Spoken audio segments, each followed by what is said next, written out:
Okay. I don't think Janet knows I'm recording this. She just stepped away to get another cup of coffee, so here's my chance.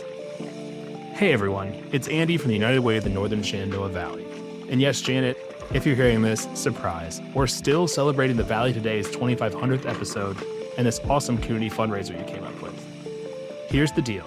Between now and the end of the year, it's Janet's goal to raise $2,500 to support the great work of the nonprofits in this community. If you give just $25 or more, you're going to be entered into a chance to be a guest on the show with Janet. If you give $250 or more, we'll make you a commercial just like this one that will air on the Valley Today podcast. So go to givebutter.com/The Valley Today right now before Janet realizes that I've hijacked her airtime. She's walking back in, cup of coffee in hand, gotta go. Remember to donate between now and the end of the year and support the great work of so many nonprofits and celebrate 2,500 episodes of the Valley Today.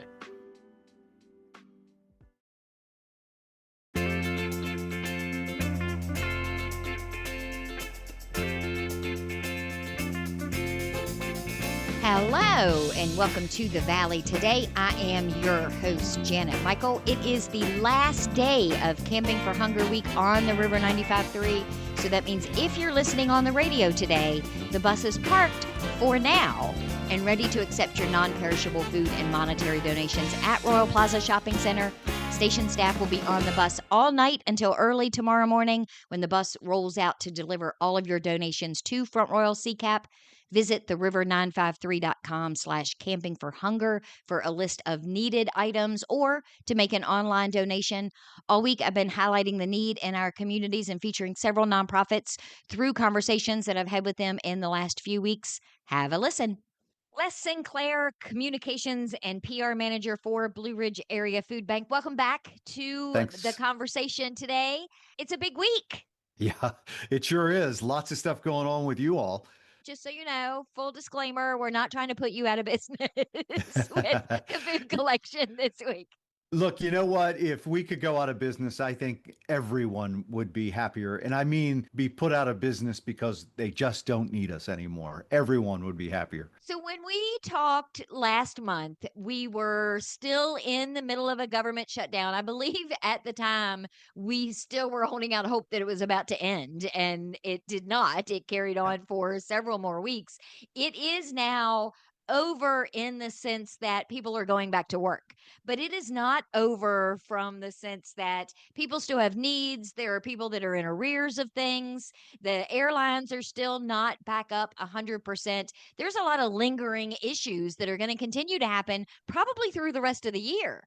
Yeah, we had here at the Blue Ridge Area Food Bank and our partner pantries had a bit of a surge beforehand. So this was really about people preemptively going, I don't know what I'm going to need. There's uncertainty. I don't know if I'm going to get my SNAP benefits. I don't know if I'm going to get a paycheck. I don't know when these things are going to happen. So I'm going to try and hedge that off and receive food. So there was a surge in demand to the food bank network.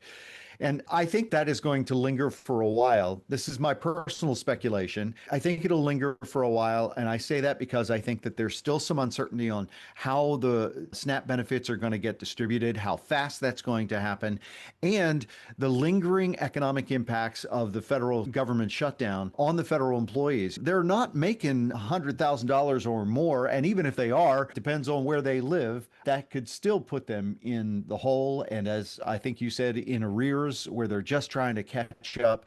And so we expect that there will likely be a continued demand on the food banking network. Couple that too with the fact that it's one thing to have zero SNAP benefits, to not be able to have access to that program at all, but it is still suffering from a pretty large cut with this new budget. And now there's the potential for healthcare premiums that are going to be going up. So there are all these other impacts that are still going to filter down and impact whether people can afford to feed their families. Yeah, uncertainty is one of those things that really weighs on people. It not only causes a whole lot of extra stress in their life, but they try to cling to the things that they know that they can have certainty with.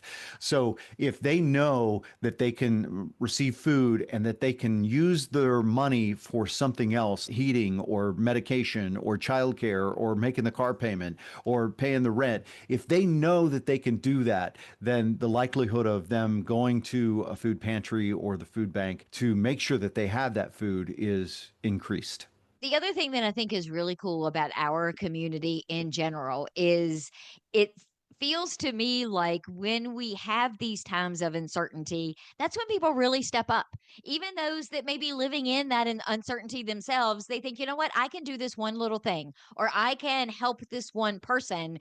Everybody tends to gather around each other and lift everybody up during these times. Yeah, I love that sentiment. And it's so true. When people are out of work, especially people like the federal workers, they're looking for some way to give back, even though they might be receiving. And I think a lot of people are like that. There's a misnomer that the people who come to the food bank network are just takers. And that is so far from the truth, because what we find is that many of them will take food and deliver it to other people. So there are folks in our community that can't get out.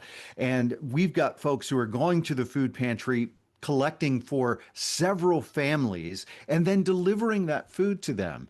And that's a wonderful thing. And then you think about like these federal workers who were maybe out of work, they were still looking for ways to give back. If they couldn't go to work, they could go to food pantry or the food bank and volunteer their time. And those sorts of things really are glue to a community and help us not only stick together, but weather the storm together. I may have told you this story before, but I remember several years ago on one of the nights that I slept on the bus, we had someone who brought a bag of food from Martin's. And so they came, they wanted to see what the bus looked like. So they came up the steps and they looked at all the food that we had collected so far. And they handed me this bag and they said, I'm sorry, this couldn't be more. And I said, hey, every single can makes a difference. And then she said to me, I had to get food from CCAP last year. So I am very happy that I am able now to return that favor. There are so many of those people that maybe you're going to a food pantry now that will make that full circle and come back and be donors in the future, or are donors now because they've been rescued by the food pantry in the past. Yeah, I talked to a mom not too long ago. She had 4 or 5 children. I can't remember. There were a slew of them, though. And she was talking about how she was doing really well, and now she's getting a divorce. So she's not doing so well. She said, I used to be a donor to the food bank, and now I'm a receiver. And I look forward to the time when I can be a donor again. And that's really what it's all about. It's about getting people to a place where they can be self sustaining again. And that typically happens really fast. And so I think for folks that are listening to this, know that when you give to the Blue Ridge Area Food Bank, you're helping people get back to a place where they can be productive member of society, including their children who need the nutrition to be productive kids in our society. When you speak of children, I had this conversation a little bit with Elise earlier in the week and even with Andrea because she doesn't really have an age limit on volunteers that can help at Winchester CCAP.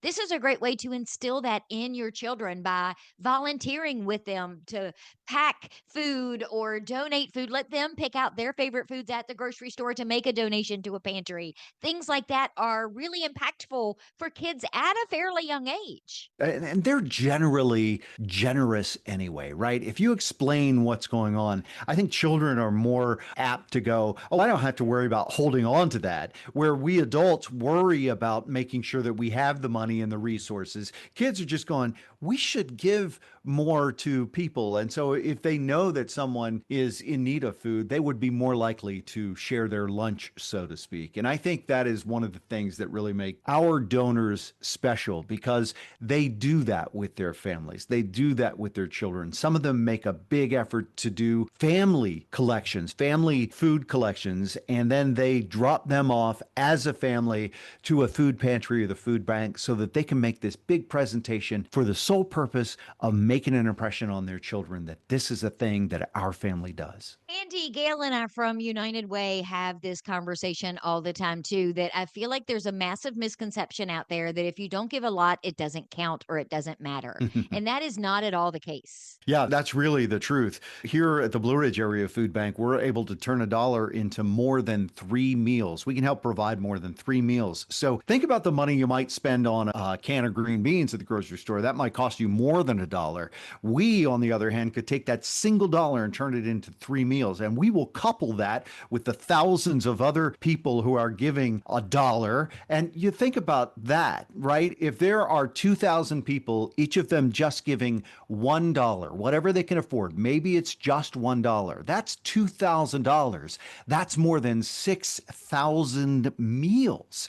So the ability to make that money exponential and grow is really incredible. And so we always say, give what you can. We don't want you to give too much. There's no requirement to give $100, although we'd love that. There's no requirement to give $1 million.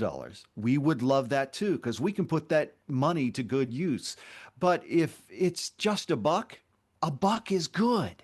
An hour is also good. When we talk about small donations, small giving of your time is also very impactful. So you could just give $1. And if you don't even have that dollar, you could give an hour. You could do something in 10 minutes, sharing something on social media that makes an impact and helps as well. Volunteering isn't as complicated or as time consuming sometimes as people think that it is.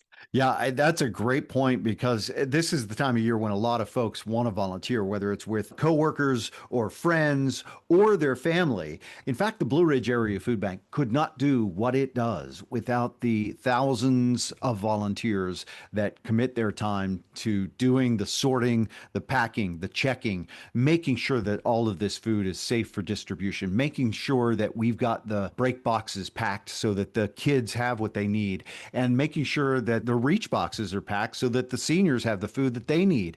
They're doing an immense amount of work for our community, and it's really fun too. They find themselves having these great conversations. Sometimes they meet new people, they make connections, they meet friends that they've never met before. And in Winchester, we've got a bunch of new volunteer activities. They could really use the help. So if you want to give to the Blue Ridge Area Food Bank or any food pantry partner, you can check with the Blue Ridge Area Food Bank in Winchester or go to our Find Food on our website and you can find multitude of pantries. Give them a call. We've got all their information there. Give them a call and say, I'd like to volunteer. And I would bet they would say, heck yeah, come on over. I did not know this until you and I started having these conversations on a regular basis, but Blue Ridge Area Food Bank isn't even just food. So those donations that you talk about, while $1 can have this many meals, you're also helping support those food pantries in other ways. If they have a freezer that dies or they need more freezers because they have access to more food, you have other ways that you also support our local food pantries as well.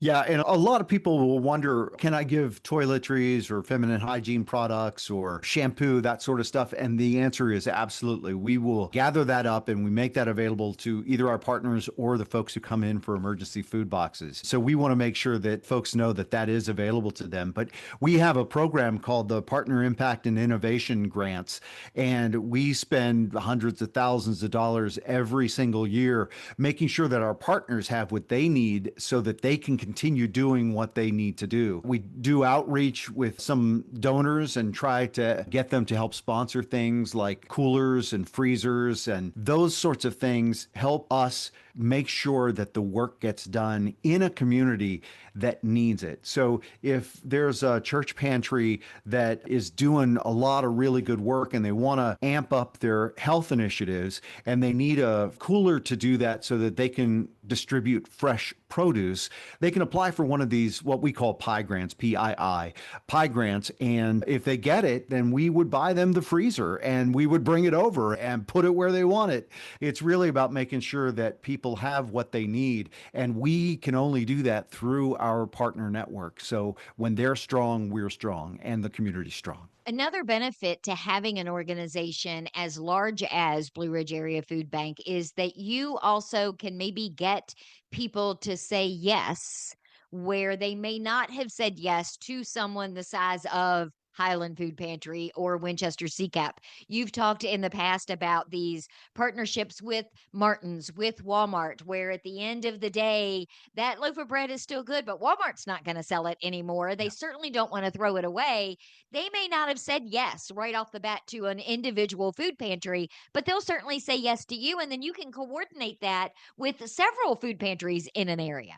Yeah, that facilitation is made possible through our affiliation with Feeding America, which is America's largest nonprofit. And they do fantastic work of connecting us with organizations like Sheets and Wawa, so that these smaller organizations, they have a lot of extra food that is perfectly consumable, but they don't want to sell it anymore. And so it gets donated.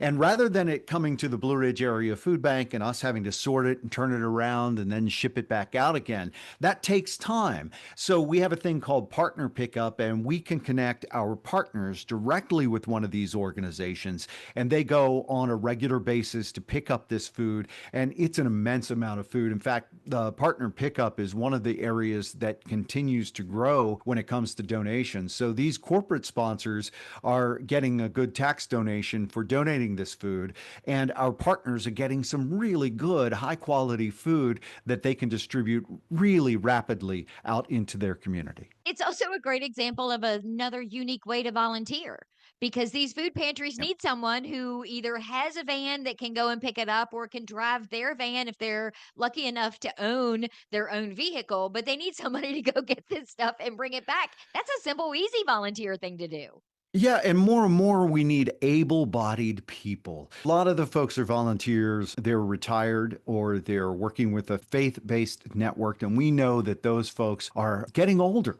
And as you get older, it's harder and harder to do these things, to lift these packages. And so if we could encourage young people to get involved in this and do this type of work, it would go a long way to making sure that our communities are stronger. And we know that the young people care. We just think that they need to find out about these sorts of opportunities and connect them with the right resources so that they can go, oh, yes, I volunteer with such and such organization. I can go out and get these foodstuffs and bring them right back, and then they go right back out in the community. It is one of the great ways that you could get to see the work in action too, because when you go out and you do that and then you bring it and then you see it distributed, you're going, I did that. I had a hand in that. And that's a really good feeling.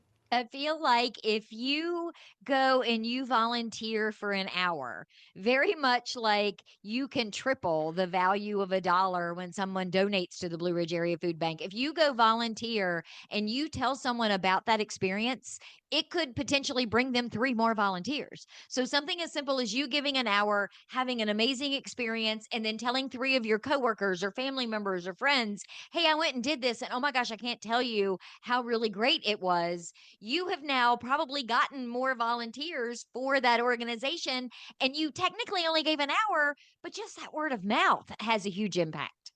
Yeah, we had a volunteer group from, it's called My Church. They were recently in Winchester and they did a heck of a drive just to get there. And they did that because they knew someone at the food bank. And you think then they're going to go talk to their churchgoers, their fellow community members.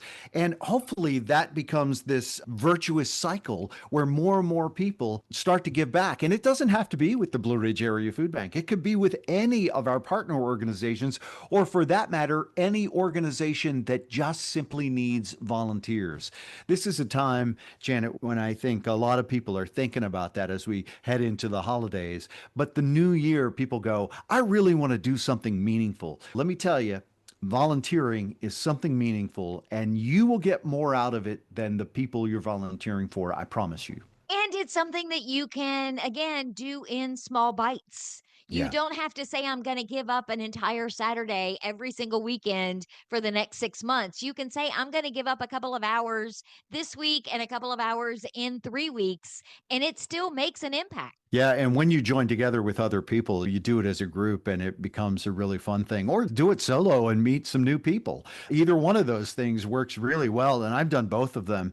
And everyone has just a really good time, and you get mission driven and you feel like, hey, I met somebody who's like me, who wants to change the world like I want the world to be. We want to make sure that people have the food that they need to get through so that they can be healthy and thrive. And we want to feed seniors and people with disabilities and veterans and children and families of all varieties. If you believe in that, then you should hook up with one of the Blue Ridge Area Food Bank partner pantries or the Blue Ridge Area Food Bank itself, and we can do wonderful work together. As we're coming into this holiday season, Thanksgiving is next week, Christmas will be here before we know it.